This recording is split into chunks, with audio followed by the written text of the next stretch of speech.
प्रसाद किती वाटला तरी देवतेला त्याच्यामध्ये काही नाही. ज्या देवतेला आवडणार आहे ती गोष्ट जी दिलेली आहे की या देवतेला पुरणपोळी आवडते, ती पुरणपोळी त्याच्यामध्ये दिली जाते.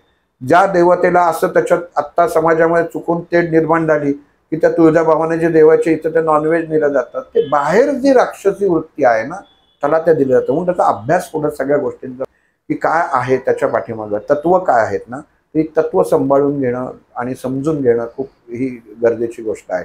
गणपती आले की नुसते उकडीचे मोदक आपण देतो, पण उकड म्हणजे काय, मग त्याच्यामधले सारण जे आहे तर उकडीचे मोदक हे आता जो ऋतू बदलतो, आता श्रावण समजून भाद्रपद चालू होईल, तर त्याच्यामध्ये देहामधला अग्नी, देहामधला त्रिदोष हा बदलतो. म्हणून या ऋतूमध्ये त्या काळी आपल्या पूर्वजांनी संशोधन करून हे पदार्थ तयार केलेले आहेत.